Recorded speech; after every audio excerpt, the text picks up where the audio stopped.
आज की जो क्लास हमारी होगी वो होगी स्टेजेज ऑफ डेवलपमेंट। देखिए इससे पहले हम पढ़ चुके हैं meaning of growth and development, फिर हमने बेसिक प्रिंसिपल देखा। आज हम जो डिस्कस करेंगे वो करेंगे स्टेजेस ऑफ डेवलपमेंट। क्वेश्चन यहाँ से भी पूछा जा सकता है कि आपको एक साइड में कॉलम ए और कॉलम बी करके भी दे सकते हैं, जैसे कि आपको दे दिया ये आपका कॉलम ए हो गया और इधर आपको दे दिया कॉलम बी, कि इनको आप क्या करिए मैच द फॉलोइंग।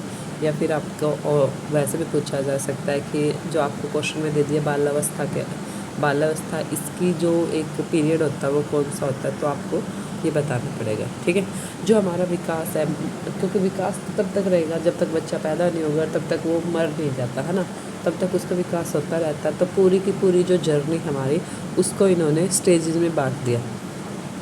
सबसे पहले हमारा था प्रीनेटल। प्रीनेटल क्या होता है? जिस दिन बच्चा गर्भधान से जुड़ता है उससे लेकर जब तक वो मतलब अपने मम्मा के पेट में रहता है, बाहर उसका बर्थ होता है, तब तक का जो पीरियड होता है ना, तब तक का बर्थ होता है तब तक का जो पीरियड है, जैसे बिल्कुल जीरो से हो गया और 9 मंथ तक अपने मम्मा के पेट में रहता है, तब तक का जो पीरियड है उसको क्या बोला जाता है? प्रीनेटल। ठीक है, गर्भावस्था। उसके बाद जैसे बच्चे का जन्म हो गया, हम उसको 0 भी मान सकते हैं या फिर आपको दे रखा होगा जन्म।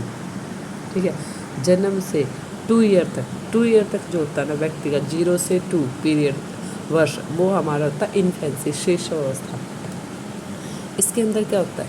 देखिए गर्भधान के अंदर तो बच्चा टोटली किस पे डिपेंड होता है? अपनी माँ पे डिपेंड होता है ना।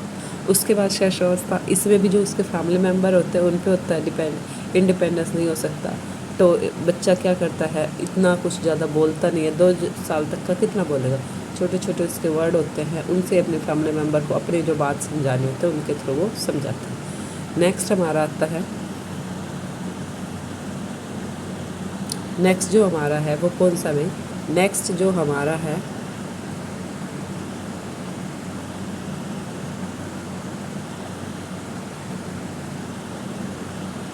नेक्स्ट आती है बाल्यावस्था। अब देखिए सबसे ज़्यादा जो क्वेश्चन है वो यहाँ से पूछा जाता है कि चाइल्डहुड वाली जो स्टेज है वो कौन सी एज की। देखिए यहाँ आपको दे रखा है 2 से 12 ईयर। ठीक है, तो इसको हम थोड़ा सा 2 से 6 होता है बेटा, ये होता है आपका अर्ली चाइल्डहुड। ठीक है, पूरा बाल्यावस्था। और फिर आपका जो 6 to 12 होता है ना, ये आपका होता है लेटर चाइल्डहुड। ठीक है, बाद की उत्तर बाल्यावस्था।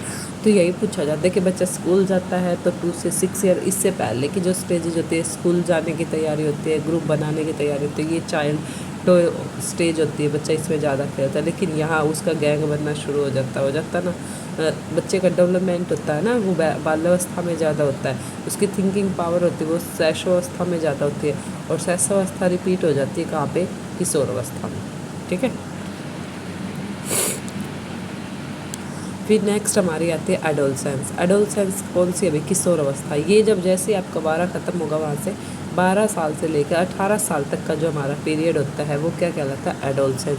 इसमें बच्चा क्या होता है? डे ड्रीमिंग बन जाता है ना, सपन लेना शुरू कर देता है।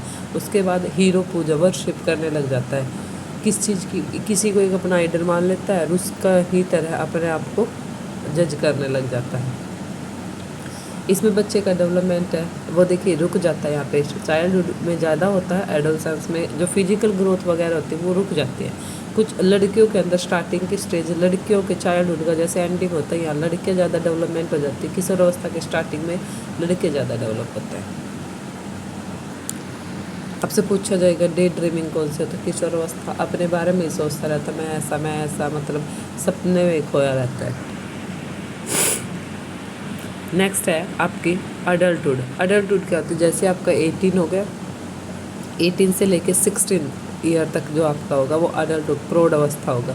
इसमें बच्चा जो भी व्यक्ति होता है वो घर गृहस्थी वाला हो जाता है ना, उसके बच्चे हो जाते हैं, जॉब वगैरह होती है, उसके बारे में मतलब अपनी टेंशन लेना शुरू कर देता है कि मुझे ये करना, वो करना, पैसे कमाने, फैमिली को कैसे मैनेज करना है, बच्चे हैं तो उनके बारे में क्या सोचना है, क्या पढ़ाना है, मतलब सारी चीज़ें। अब यहाँ तक तो ऐसे ही लाइफ थी एडोलसेंस, पर वो जो अडल्टहुड है ना, यहाँ पे आके व्यक्ति काफ़ी कुछ सोचना शुरू कर देता है, सोसाइटी के साथ कैसे एडजस्ट करना है, सोसाइटी में उसका क्या कंट्रीब्यूशन है, ये सब चीज़ें सीखना शुरू कर देता है।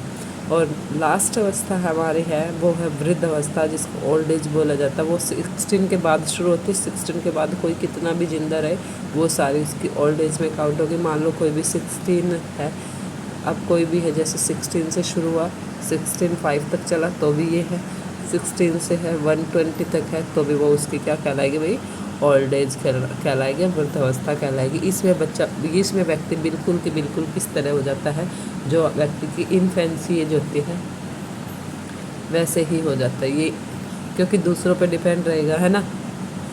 बच्चे जैसा आपने सुना होगा, जो बूढ़े होते हैं वो भी बच्चों की तरह बिहेव करना शुरू कर देते हैं, ये बात भी सही है।